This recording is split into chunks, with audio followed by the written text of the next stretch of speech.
Tuesdays with Morrie, an old man, a young man, and life's greatest lesson. Mish album. Acknowledgements. I would like to acknowledge the enormous help given to me in creating this book. For the memories, their patience, and their guidance, I wish to thank Charlotte, Rob, and Jonathan Schwartz, Maury Stein, Charlie Derber, Gordy Feldman, David Schwartz, Rabbi Al Exaurad, and a multitude of Maury's friends and colleagues. Also, special thanks to Bill Thomas, my editor, for handling this project with just the right touch. And as always, my appreciation to David Black, who often believes in me more than I do myself. Mostly, my thanks to Maury for wanting to do this last thesis together. Have you ever had a teacher like this? The curriculum. The last class of my old professor's life took place once a week in his house, by a window in the study where he could watch a small hibiscus plant shed its pink leaves. The class met on Tuesdays.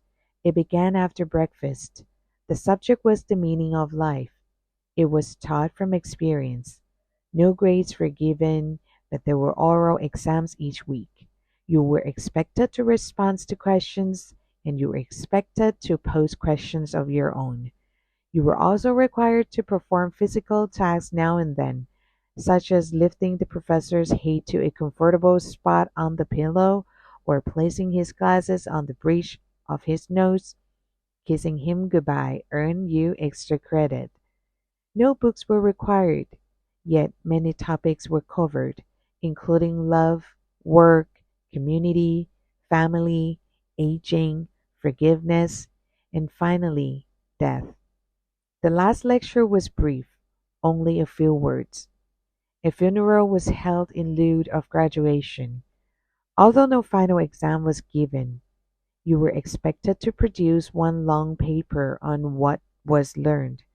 That paper is presented here. The last class of my old professor's life had only one student. I was the student. It is the late spring of 1979, a hot, sticky Saturday afternoon. Hundreds of us sitting together, side by side, in a rows of wooden folding chairs on the main campus lawn. We wear blue nylon robes. We listen impatiently to long speeches. When the ceremony is over, we throw our caps in the air, and we are officially graduated from college, the senior class of Bandas University in the city of Waltham, Massachusetts. For many of us, the curtain has just came down on childhood. Afterward, I find Morrie Schwartz, my favorite professor, and introduce him to my parents. He is a small man who takes small steps as if a strong wind could at any time risk him up into the clouds. In his graduation day robe, he looks like a cross between a biblical prophet and a Christmas elf. He has sparkling blue-green eyes, thinning silver hair that spills onto his forehead, big ears, a triangular nose, and a curves of graying eyebrows. Although his teeth are crooked and his lower ones are slanted back as if someone had once punched them in, when he smiles, it's as if you just told him the first joke on earth. He tells my parents how I took every class he taught. He tells them, "You have a special boy here."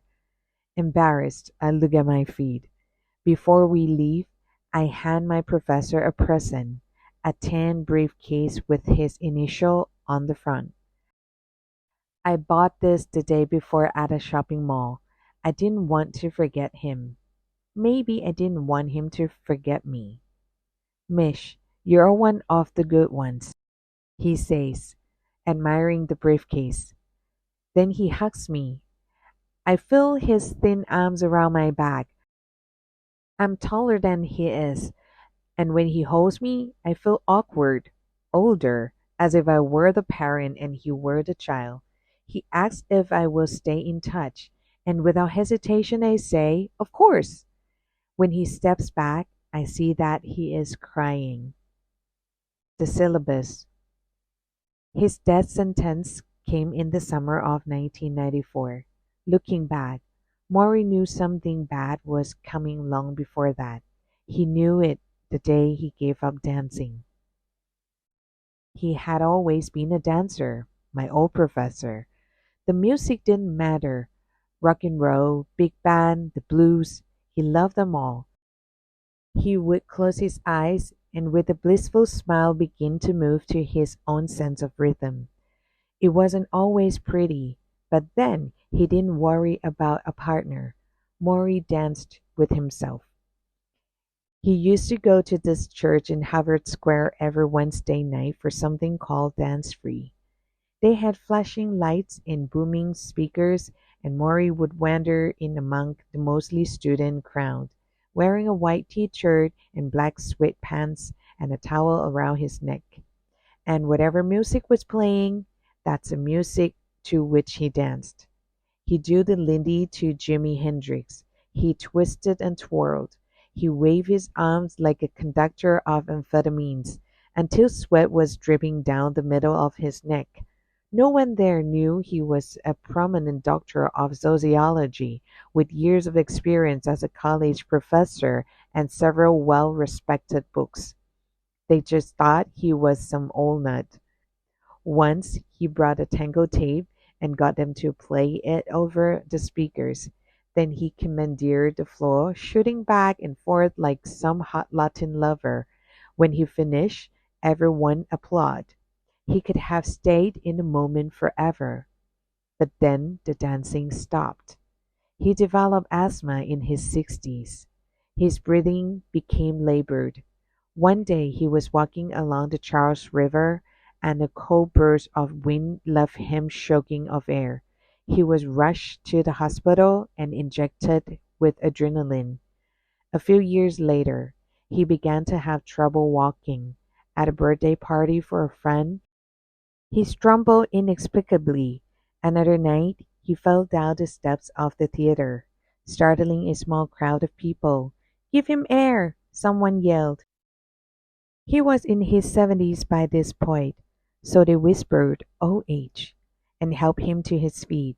But Morrie, who was always more in touch with his inside than the rest of us, knew something else was wrong. There was more than OH. He was weary all the time. He had trouble sleeping. He dreamt he was dying. He began to see doctors, lots of them. They tested his blood, they tested his urine, they put a scope up his rear end and looked inside his intestines.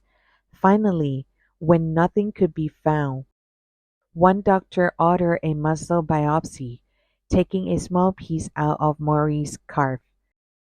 The lab report came back suggesting a neurological problem, and Morrie was brought in for yet another series of tests.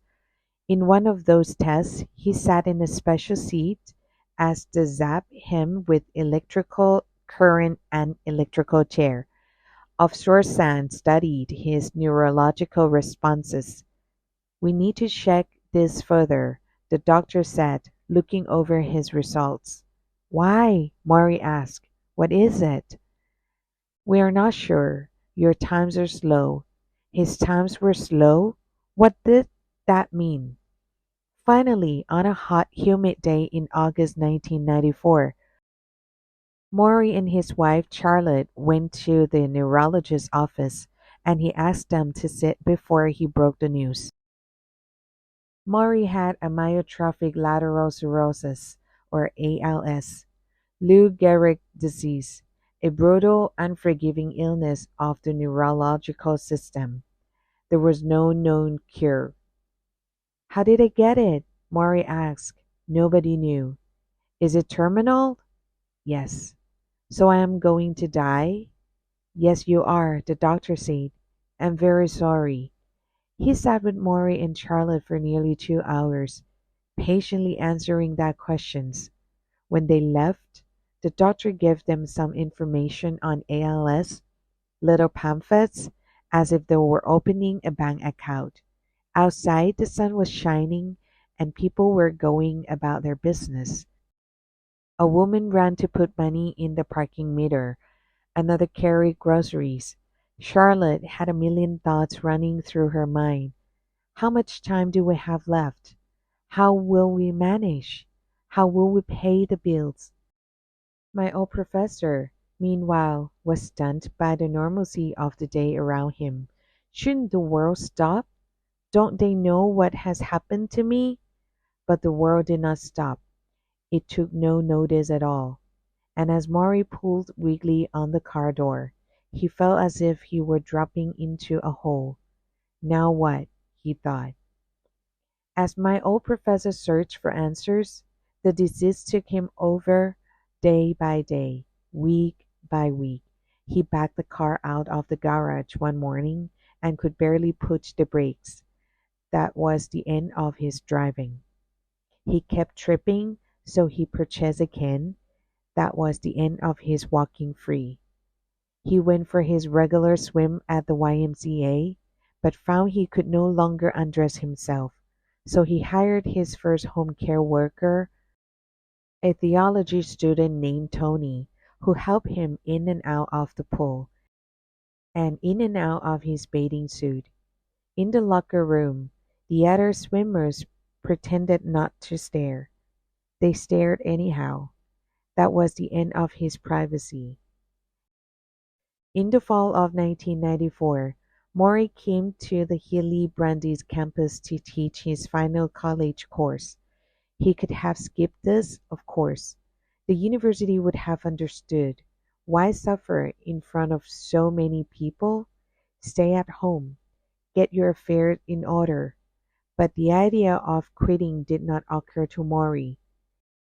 Instead, he hobbled into the classroom, his home for more than 30 years.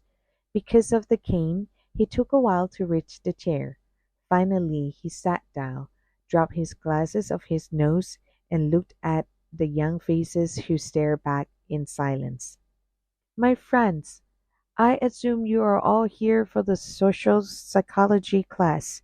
I have been teaching this course for 20 years, and this is the first time I can say there is a risk in taking it, because I have a fatal illness.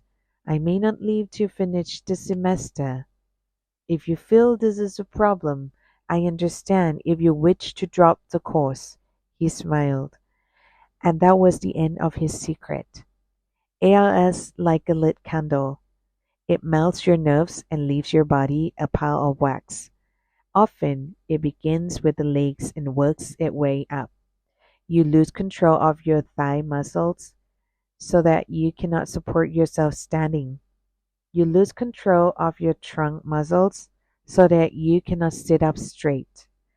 By the end, if you're still alive, you're breathing through the tube in a hole in your throat while you're so perfectly awake, is imprisoned inside a limb husk, perhaps able to blink or cluck a tongue like something from a science fiction movie, the man frozen inside his own flesh. This takes no more than 5 years from the day you contract the disease. Morrie's doctors guessed he had 2 years left. Morrie knew it was less. But my old professor had made a profound decision.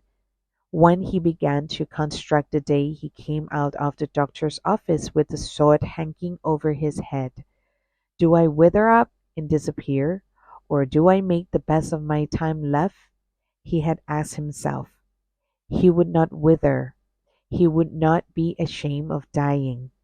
Instead, he would make death his final project, the center point of his days. Since everyone was going to die, he could be of great value, right? He could be research, a human textbook. Study me in my slow and patient demise. Watch what happens to me. Learn with me. Morrie would walk that final bridge between life and death and narrate the trip. The fall semester passed quickly. The pills increased. Therapy became a regular routine. Nurses came to his house to work with Morrie's withering legs to keep the muscles active, bending them back and forth as if pumping water from a well. Massage specialists came by once a week to try to soothe the constant, heavy stiffness he felt. He met with meditation teachers and closed his eyes and narrowed his thoughts until his world shrunk down to a single breath in and out, in and out. One day, using his cane, he stepped onto the curb and fell over into the street. The cane was exchanged for a walker. As his body weakened, the back and forth to the bathroom became too exhausting, so Morrie began to urinate into a large beaker. He had to support himself as he did this, meaning someone had to hold the beaker while Morrie filled it. Most of us would be embarrassed by all this, especially at Morrie's age. But Morrie was not like most of us. When some of his close colleagues would visit, he would say to them, "Listen, I have to pee. Would you mind helping? Are you okay with that?" Often, to their own surprise, they were. In fact, he entertained a growing stream of visitors. He had discussion groups about dying, what it really meant, how societies had always been afraid of it without necessarily understanding it. He told his friends that if they really wanted to help him, they would treat him not with sympathy, but with visits, phone calls, a tearing of their problems, the way they had always shared their problems, because Morrie had always been a wonderful listener. For all that was happening to him, his voice was strong and inviting, and his mind was vibrating with a million thoughts. He was intent on proving that the word dying was not synonymous with useless. The new year came and went, although he never said it to anyone. Maury knew this would be the last year of his life. He was using a wheelchair now. He was fighting time to say all the things he wanted to say to all the people he loved. When a colleague at Brandeis died suddenly of the heart attack, Maury went to his funeral. He came home depressed. "What a waste," he said. "All those people saying all those wonderful things, and Irv never got to hear any of it." Maury had a better idea. He made some calls. He chose a date. And on a cold Sunday afternoon, he was joined in his home by a small group of friends and family for a living funeral. Each of them spoke and paid tribute to my old professor. Some cried, some laughed. One woman read a poem. "My dear and loving cousin, your ageless heart, as you move through time, layer on layer, tender sequoia." Maury cried and laughed with them, and all the heartfelt things we never get to say to those we love. Maury said that day. His living funeral was a rousing success. Only Maury wasn't dead yet. In fact, the most unusual part of his life was about to unfold. The student.